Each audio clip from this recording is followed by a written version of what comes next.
अस्सलाम वालेकुम नाज़रीन। आज 21 दिसंबर है। मैं हूं आपका दोस्त नदीम अकरम और आप देख रहे हैं मिडल ईस्ट की वो 10 बड़ी खबरें जिन्हें दुनिया सुन तो रही है लेकिन सच से नजरें फेर रही है। कहीं जंग की धमकियां हैं, कहीं सीजफायर के नाम पर साजिशें, कहीं मासूमों पर गोलियां, तो कहीं पूरे इलाके को खाली कराने की तैयारी चल रही है। आज की ये खबरें सिर्फ अपडेट नहीं है बल्कि सवाल है इंसानियत पर, सियासत पर और उस दुनिया पर जो सब कुछ देखकर भी खामोश है। ये तमाम बड़ी खबरें आपकी स्क्रीन पर होंगी, जहां आप पहली खबर देख सकते हैं ईरान के मिसाइल प्रोग्राम पर इजराइल का अलर्ट। दोस्तों, मिडल ईस्ट की सियासत में एक बार फिर बड़ा तनाव बढ़ता दिख रहा है। अमेरिका के राष्ट्रपति डोनाल्ड ट्रंप को इजराइल के प्रधानमंत्री बेंजामिन नेतन्याहू एक अहम ब्रीफिंग देने वाले हैं।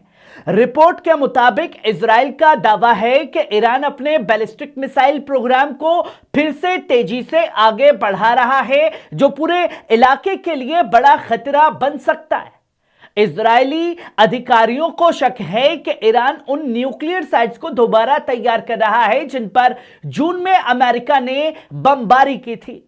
इसी वजह से अब ट्रंप को नए मिलिट्री ऑप्शंस पर ब्रीफ किया जाएगा ताकि जरूरत पड़ी तो ईरान के मिसाइल प्रोग्राम पर फिर से हमला किया जा सके।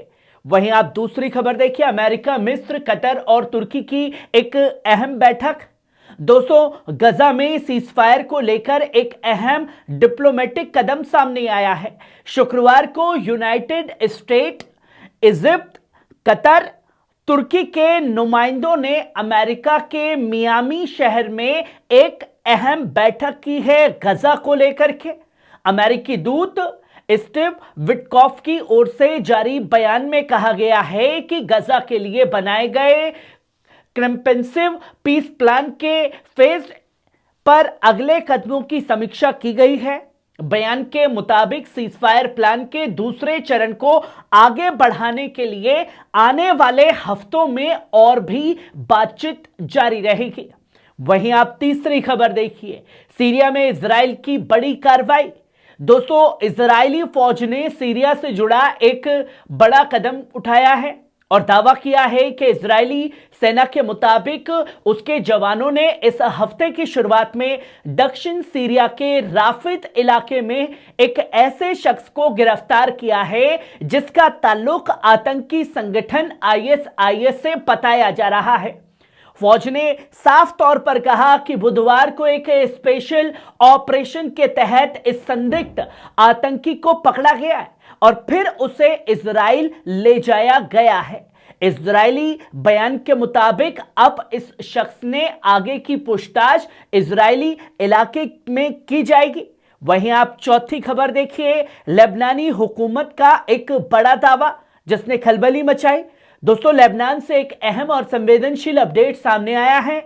लेबनान के प्रधानमंत्री नवाफ सलाम ने कहा कि हिजबुल्लाह को लितानी रिवर के दक्षिण इलाकों में डिसआर्म करने का काम अब पूरा होने के बेहद करीब है। ये वही इलाका है जो सीधे इजराइल की सरहद से जुड़ा हुआ है। नवंबर 2024 में हुए अमेरिकी समर्थित सीजफायर समझौते के तहत हिजबुल्लाह को सबसे पहले यहीं से हथियार हटाने थे। प्रधानमंत्री सलाम ने साफ तौर पर कहा कि पहला चरण कुछ ही दिनों में पूरा हो जाएगा। पर सवाल दोस्तों ये खड़ा होता है कि जिस लेबनान पर लगातार सीजफायर के बाद हमले हो रहे हैं, वहां लेबनानी हुकूमत, लेबनानी सेना इजराइल को रोकने के लिए, उसे पीछे हटाने के लिए कदम नहीं उठा रही। जिसने इजरायली से लोहा लिया उसे हिजबुल्लाह को पीछे करने पर तुली हुई है। असल में नवाब सलाम किसके लिए काम कर रहे हैं, यह सबसे बड़ा सवाल खड़ा हो चुका है। गजा सीजफायर को लेकर एक और अहम डिप्लोमेटिक सामने आया है। तुर्की की खुफिया एजेंसी मिट के चीफ इब्राहिम कलिन ने शनिवार को हमास की नेगोशिएटिंग टीम के हेड खलील अल हैया से मुलाकात की।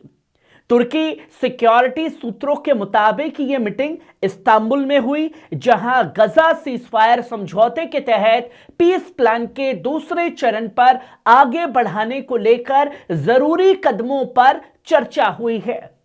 सूत्रों ने साफ तौर पर कहा कि इस बातचीत में इजराइल पर सीज फायर उल्लंघन के आरोपों को रोकने और मौजूदा अड़चनों को हल करने के तरीकों पर भी बात की गई है।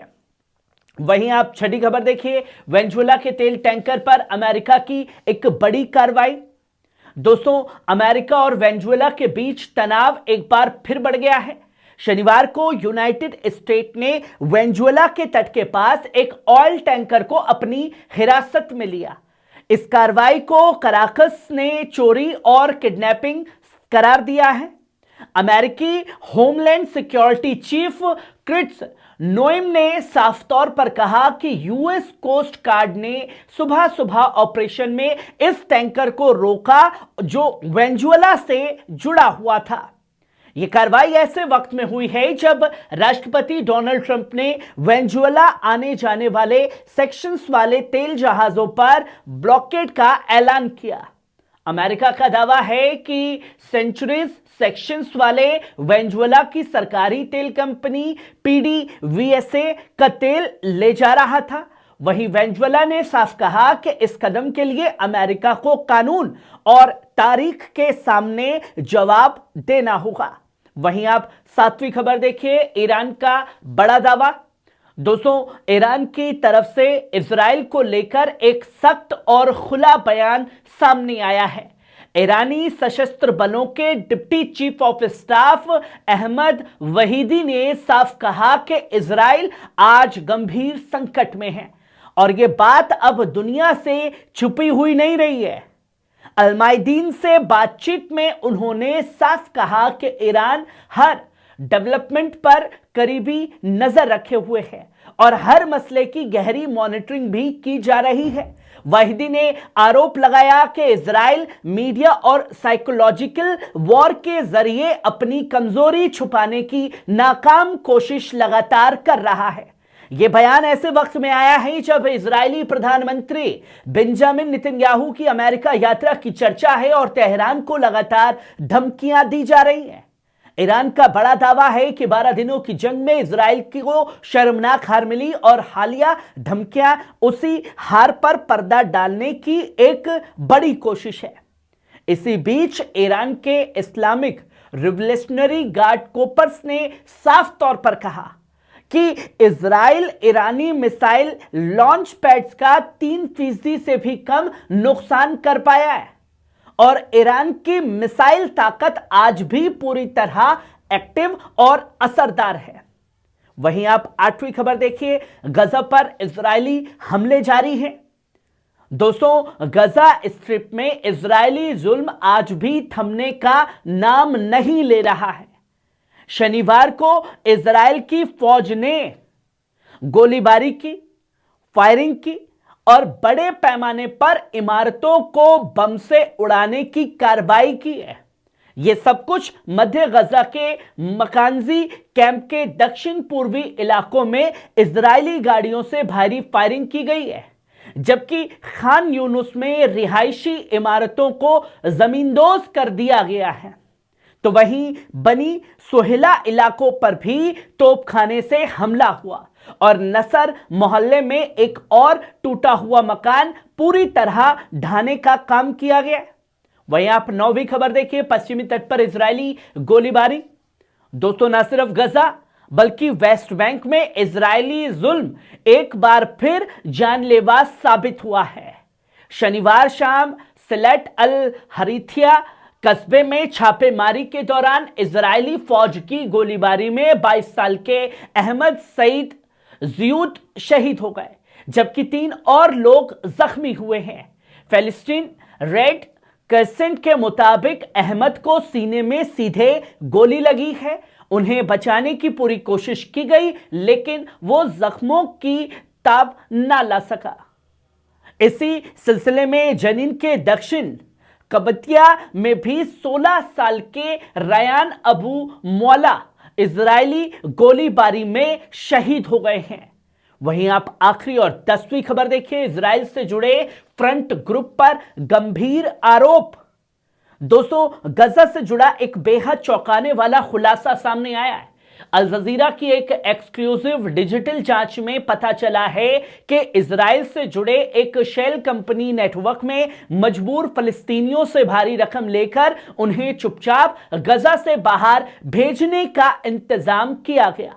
जांच के मुताबिक अल मजीद यूरोप नाम की एक फ्रंट ऑर्गेनाइजेशन जो खुद को इंसानी मदद से जुड़ा बताती थी, असल में लोगों को गजा खाली कराने में शामिल है।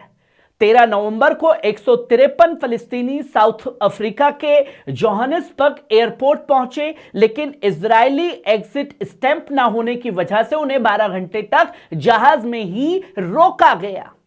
बाद में दक्षिण अफ्रीका के राष्ट्रपति रामाफोसा ने इंसानियत के नाम पर उन्हें देश में दाखिल होने की इजाजत दी, लेकिन साथ ही कहा कि यह मामला जांच के काबिल है क्योंकि ऐसा लगता है कि लोगों को गजा से जबरदस्ती बाहर धकेलने का काम भी किया गया है। नाज़रीन, ये थी मिडल ईस्ट की 10 सबसे बड़ी अहम खबरें। आपको कैसी लगी कमेंट बॉक्स में आकर के अपनी राय जरूर दीजिएगा। शुक्रिया।